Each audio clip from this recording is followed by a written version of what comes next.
여호와여, 주의 원수들은 다 이와 같이 망하게 하시고 주를 사랑하는 자들은 해가 힘있게 도듬갑게 하시옵소서.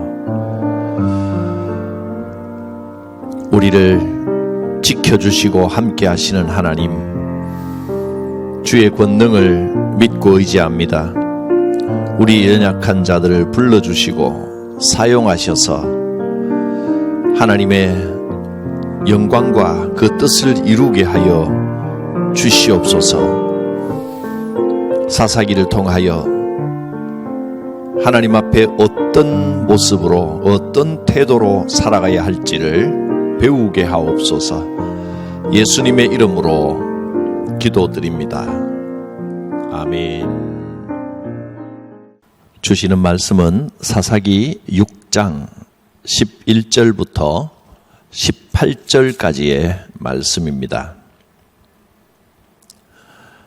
여호와의 사자가 아비에셀 사람 요아스에게 속한 오브라에 이르러 상수리 나무 아래에 앉으니라. 마침 요아스의 아들 기드온이 미디안 사람에게 알리지 아니하려 하여 밀을 포도주 틀에서 타작하더니 여호와의 사자가 기드온에게 나타나 이르되 큰 용사여, 여호와께서 너와 함께 계시도다 하매 기드온이 그에게 대답하되 오 나의 주여, 여호와께서 우리와 함께 계시면 어찌하여 이 모든 일이 우리에게 일어났나이까? 또 우리 조상들이 일찍이 우리에게 이르기를 여호와께서 우리를 애굽에서 올라오게 하신 것이 아니냐 한 그 모든 이적이 어디 있나이까? 이제 여호와께서 우리를 버리사 미디안의 손에 우리를 넘겨주셨나이다 하니 여호와께서 그를 향하여 이르시되 너는 가서 이 너의 힘으로 이스라엘을 미디안의 손에서 구원하라. 내가 너를 보낸 것이 아니냐 하시니라. 그러나 기드온이 그에게 대답하되 오 주여, 내가 무엇으로 이스라엘을 구원하리이까? 보소서 나의 집은 므낫세 중에 극히 약하고 나는 내 아버지 집에서 가장 작은 자이니이다 하니 여호와께서 그에게 이르시되 내가 반드시 너와 함께 하리니 내가 미디안 사람 치기를 한 사람을 치듯 하리라 하시니라. 기드온이 그에게 대답하되 만일 내가 주께 은혜를 얻었사오면 나와 말씀하시니가 주 되시는 표징을 내게 보이소서. 내가 예물을 가지고 다시 주께로 와서 그것을 주 앞에 드리기까지 이곳을 떠나지 마시기를 원하나이다 하니 그가 이르되 내가 너 돌아올 때까지 머무르리라 하니라. 오늘은 다섯 번째 사사인 기드온에 대하여 살펴보겠습니다. 하나님께서 어떤 일을 시작하실 때 가장 먼저 하시는 일은 그 일을 맡기실 사람을 찾으시는 것입니다. 창세기 12장을 보면 하나님께서 새롭게 구원 역사를 시작하면서 제일 먼저 하신 일이 아브라함을 찾으신 일입니다. 사람을 세우신 겁니다.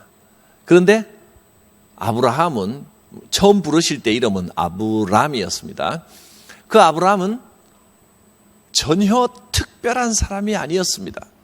하나님께서는 언제나 평범한 사람을 부르셔서 특별하게 만드십니다.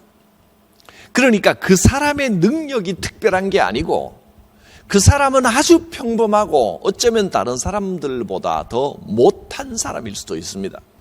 그런데 하나님은 그 사람을 불러서 특별하게 만드시는데 하나님이 요구하시는 것, 하나님이 그 사람에게 이것만은 꼭 갖추어라라고 하는 것은 단 한 가지입니다. 하나님을 의지할 줄 아는 믿음입니다.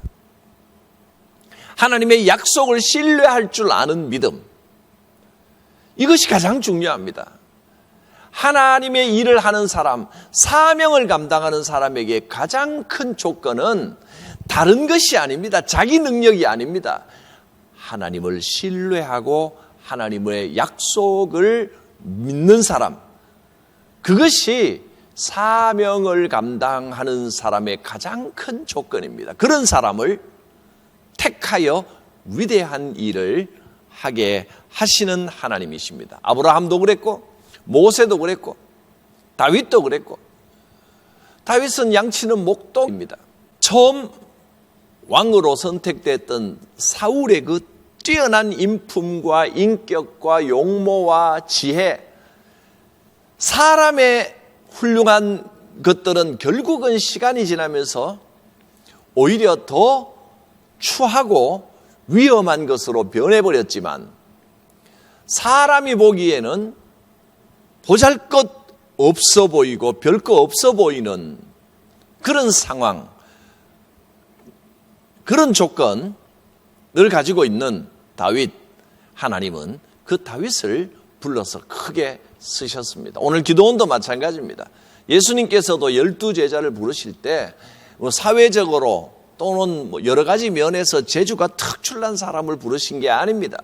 어부들, 세리, 또 보잘것없는 사람들 중에서 제자들을 택하여 하늘나라의 진리를 배우면서 위대하게 훈련되어 가게 하셨습니다.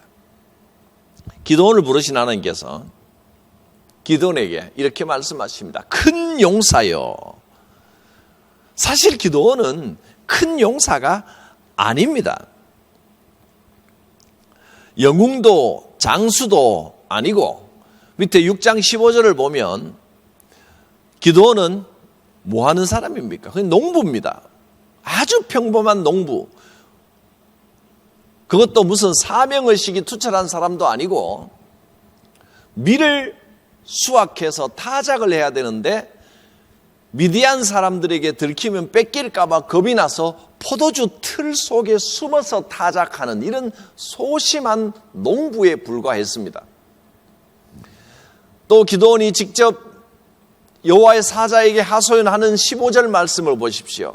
주여, 내가 무엇으로 이스라엘을 구원하리까? 보소서, 나의 집은 므낫세 중에 극히 약하고 나는 내 아비 집에서 제일 작은 자니이다.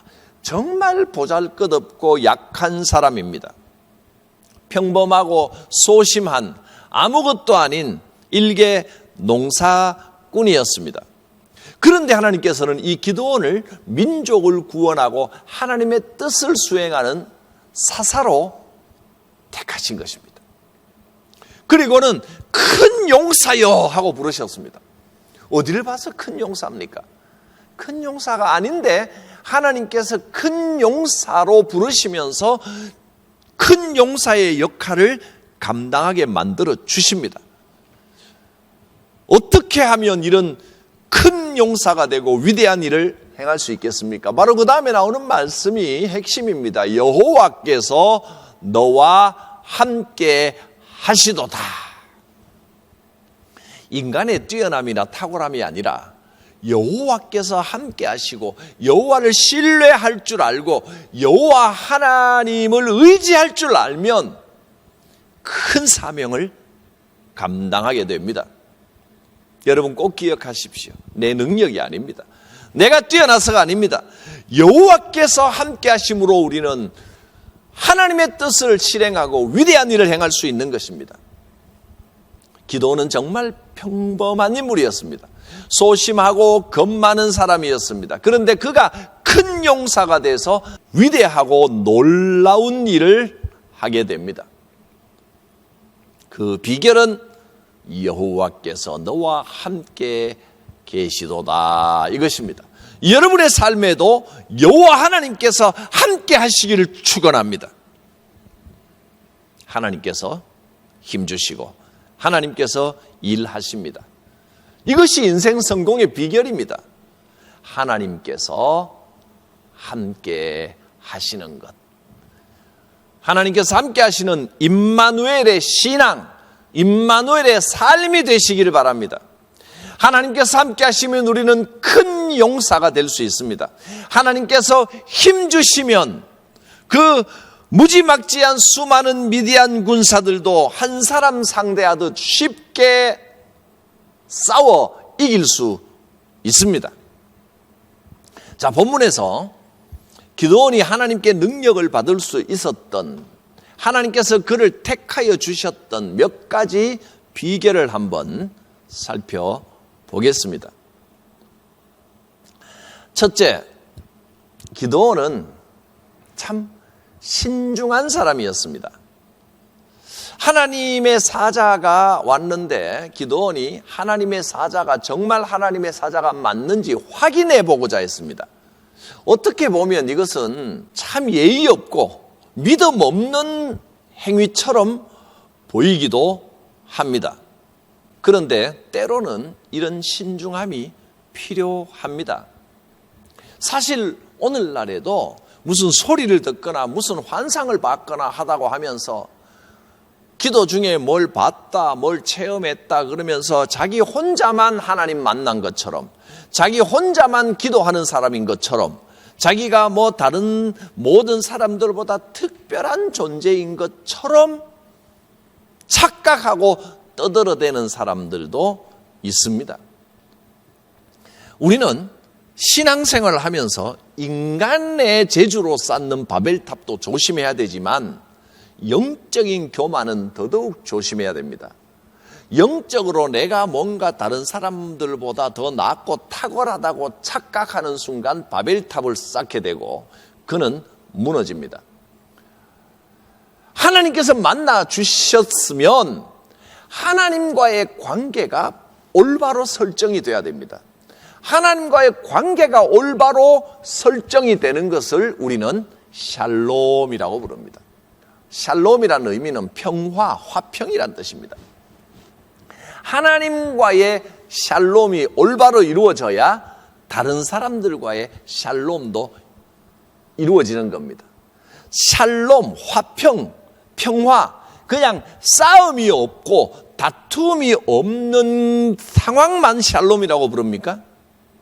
싸움이 없고 다툼이 없는 평화로운 상황은 결과고요. 그런 참된 평화와 화평의 결과가 오려면 올바른 관계가 형성이 돼야 됩니다.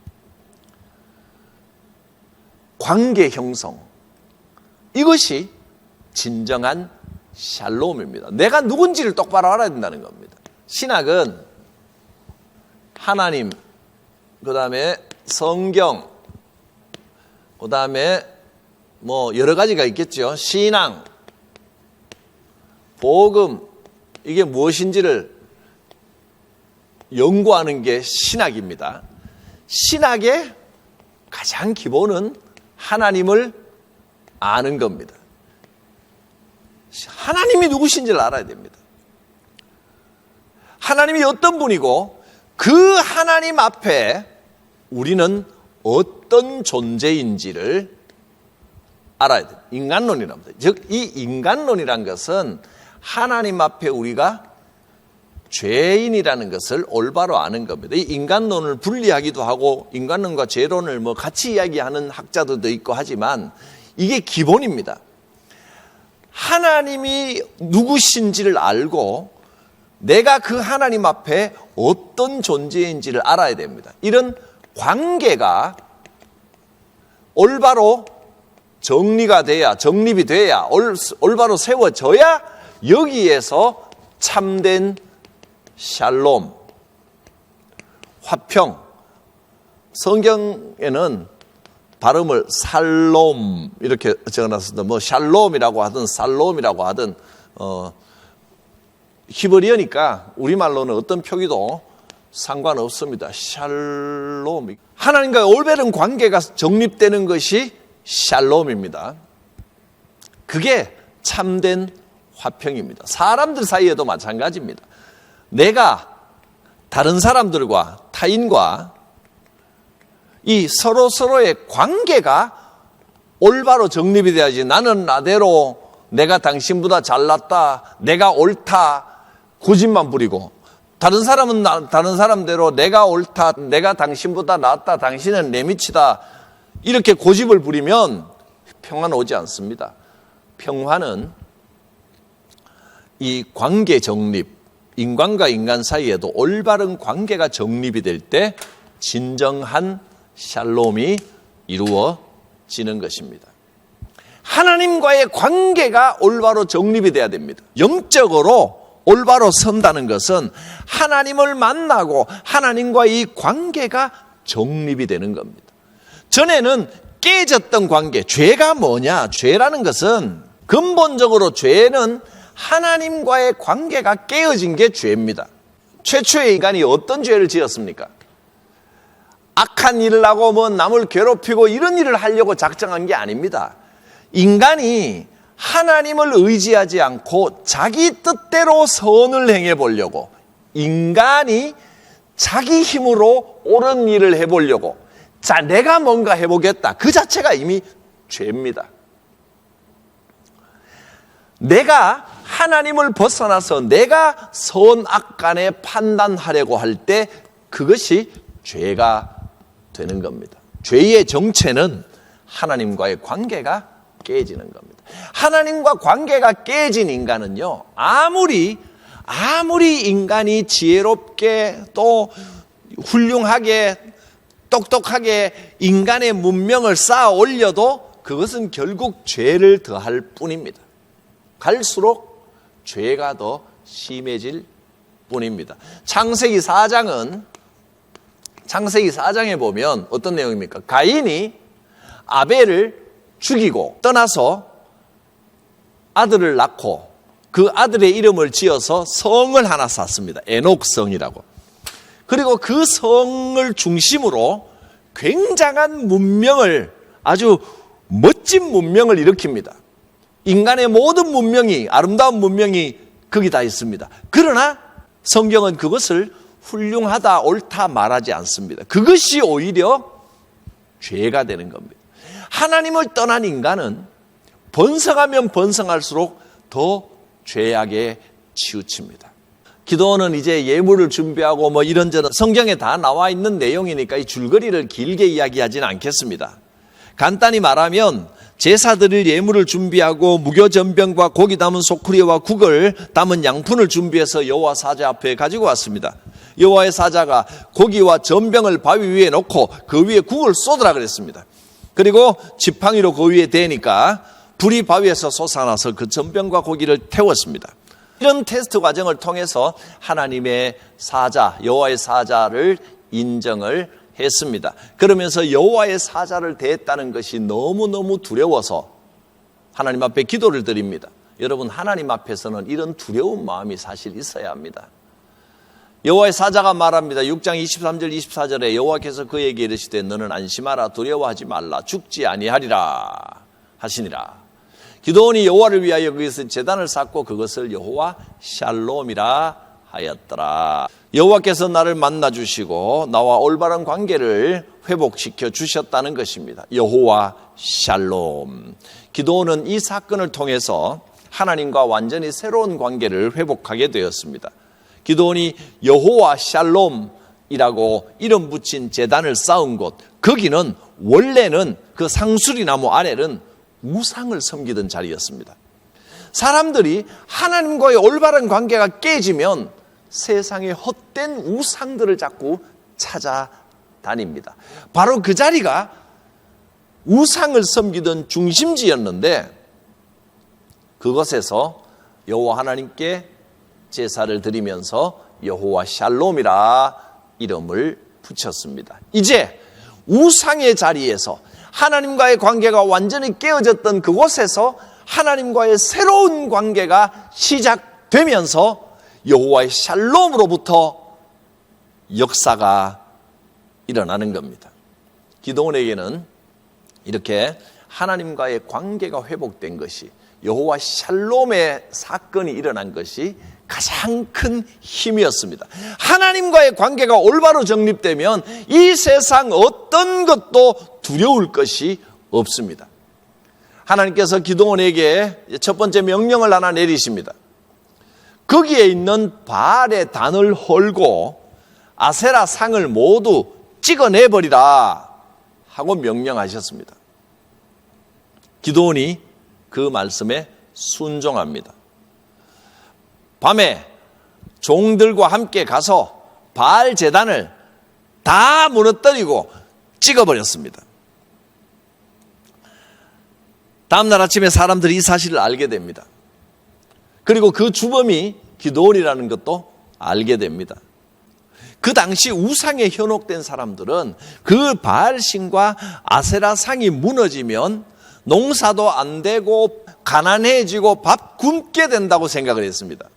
그래서 그때의 이 기드온이 한 행동, 가서 바알과 아세라상을 찍어서 다 없애버린다는 것은 목숨을 걸어야 하는 일이었습니다. 사람들이 기드온을 죽이려 했습니다. 그때 기드온의 아버지 요아스가 지혜로운 제안을 합니다. 바알 신상은 이미 무너졌는데 이제 바알이 참 신이면 바알이 직접 그 제단을 무너뜨린 사람에게 저주를 내릴 것이고, 저주를 내리지 않는다면 이거는 가짜 신상이 아니냐, 엉터리 거짓신이 아니냐, 이런 이야기를 합니다. 6장 32절, 그날에 기드온을 여룹바알이라 불렀다.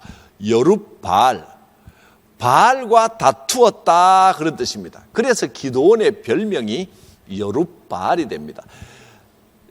이 여룹바알이란 이름은 큰 의미가 있습니다. 그 당시 사람들이 모두 바알이라고 하는 악한 습관, 나쁜 전통에 푹 빠져 있었습니다.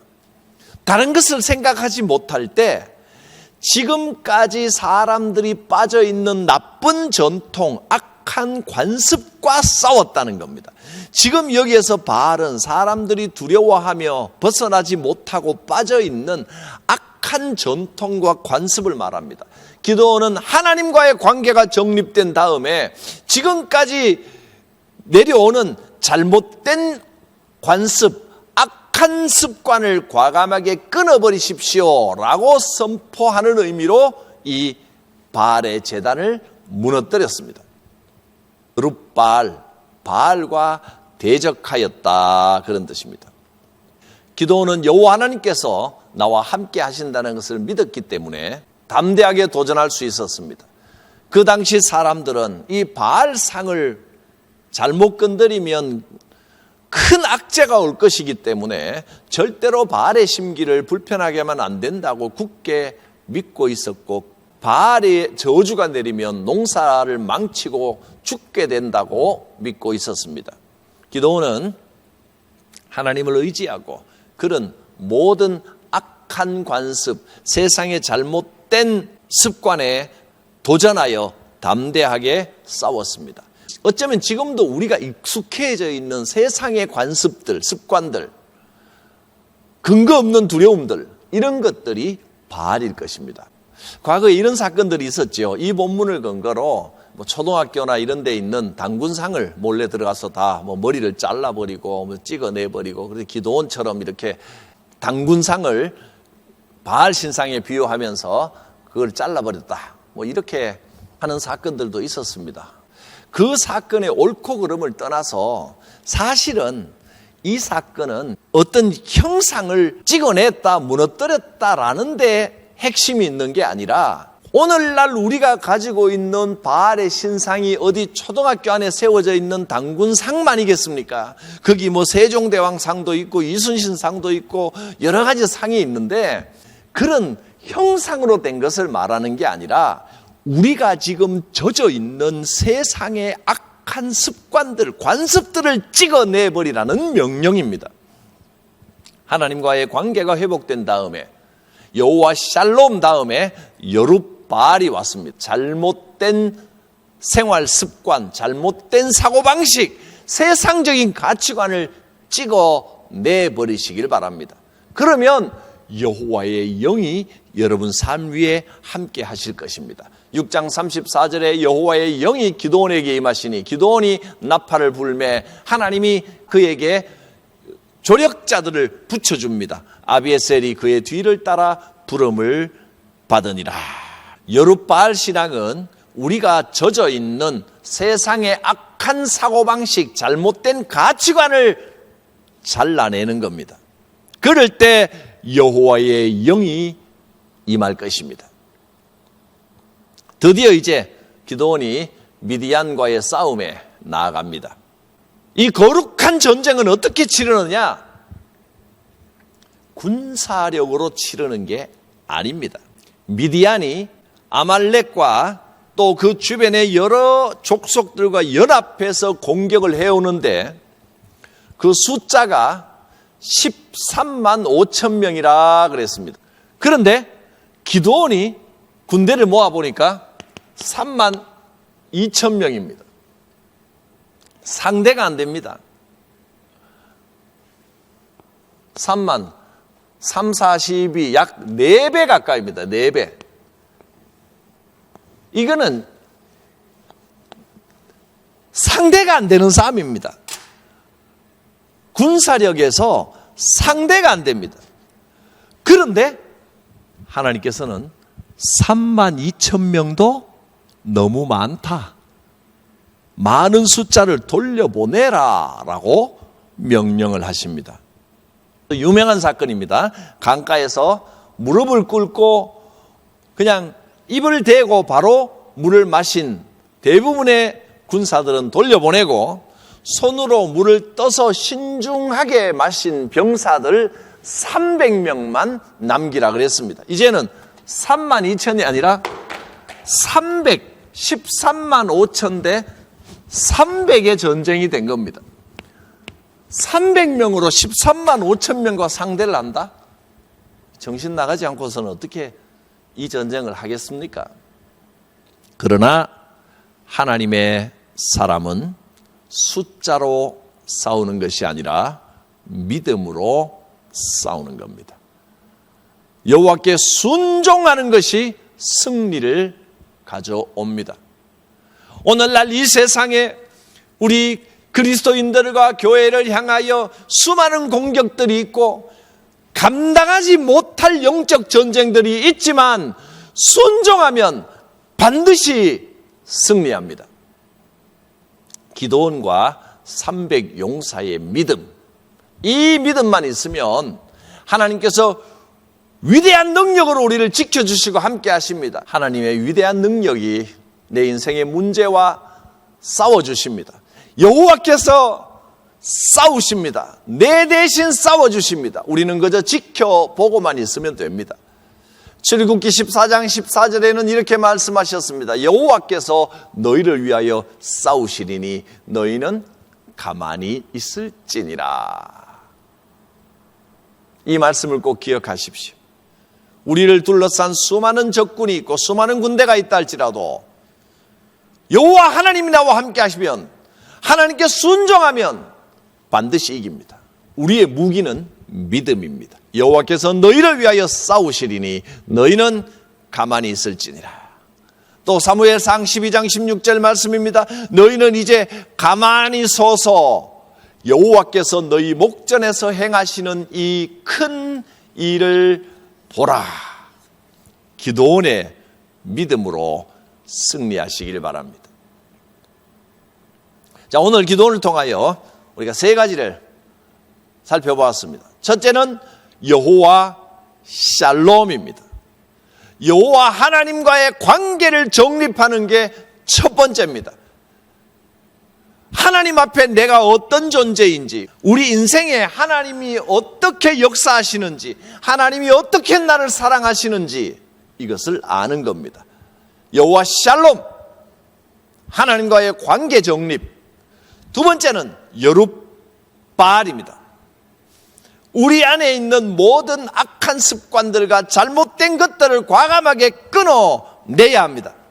2022년 이제 새해를 시작하면서 그동안에 우리에게 쌓여있던 모든 악한 습관들, 신앙생활 한다고 하면서도 적당히 그냥 타협하면 내버려 두고 살아왔던 모든 악한 것들을 이제 끊어내시기를 바랍니다. 2년간의 코로나 이후에 새롭게 시작되는 새해입니다. 하나님께서 이 새해에 우리를 새롭게 하시고 그동안 2년간의 코로나의 고통 속에서 이 한국교회를 정결하게 만들어 오신 줄 믿습니다. 전 세계가 이제 새롭게 정신 차리고 영적으로 새롭게 되는 역사가 이제 시작되고 있습니다. 여호와 하나님을 의지하십시오. 순종이, 믿음이 우리에게 승리를 줍니다. 자, 사사기를 통하여 우리가 이런 내용을 살펴보았습니다. 승리의 비결은 무엇입니까? 사람의 위대함이 아닙니다. 사사기는 영웅전이 아닙니다. 위인전이 아닙니다. 사사가 이렇게 위대했다는 것을 말해주는 게 아닙니다. 사람의 능력이 아니라 믿음의 순종이 승리를 가져온다는 사실에 대한 증거입니다. 인간은 언제나 부족하고 또 죄를 짓지만 여호와 하나님께서는 여전히 우리를 사랑하시고 평범한 사람을 불러서 위대하게 사용하시면서 우리를 또 건져 주십니다. 자, 7장 2절을 읽고 말씀을 마칩니다. 여호와께서 기드온에게 이르시되 너를 따르는 백성이 너무 많은즉 내가 그들의 손에 미디안 사람을 넘겨주지 아니하리니 이는 이스라엘이 나를 거슬러 스스로 자랑하기를 내 손이 나를 구원하였다 할까 함이니라. 32,000명도 너무 많다는 겁니다. 왜? 싸워 볼만하면 자꾸 사람은 자기가 뭔가를 한 줄로 착각하기 때문입니다. 내가 하는 것이 아닙니다. 여호와 하나님께서 하시는 것입니다. 이 고백이 있을 때 이 구원의 역사, 하나님의 위대한 권능이 여러분 삶 가운데 믿음의 승리를 일으키게 될 것입니다. 기도합니다. 거룩하신 하나님, 이 사사기를 통하여 우리를 사랑하시고 구원하시기를 원하는 하나님의 마음을 알게 하시고 또 이 사사기를 통하여 하나님을 의지하고 순종해야 한다는 것을 배우고 깨닫게 하여 주시옵소서. 여호와 샬롬의 삶이 이루어지게 하옵소서. 하나님과 올바른 관계가 정립되기를 원합니다. 여룻발의 삶이 되게 하여 주시옵소서. 우리 안에 모든 악한 것들, 죄악된 것들, 잘못된 습관들을 찍어버리게 하여 주시옵소서. 그래서 300명 용사의 기적과 같은 믿음의 승리를 체험하는 삶이 되게 하여 주시옵소서. 예수님의 이름으로 기도드립니다. 아멘. 우리를 처음부터 끝까지 사랑하신 여호와 하나님의 그 크신 사랑과 나를 위해 죽으시고 부활하심으로 영생을 허락하신 예수 그리스도의 구원의 은혜와 지금도 우리와 함께 하시고 도우시며 천국의 삶을 살게 하시는 보혜사 성령님의 역사하심이 성도들 머리 위에, 가정 위에, 생업 위에, 주의 교회 위에, 이 나라와 민족 위에 함께 하옵시기를 축원하옵나이다. 아멘.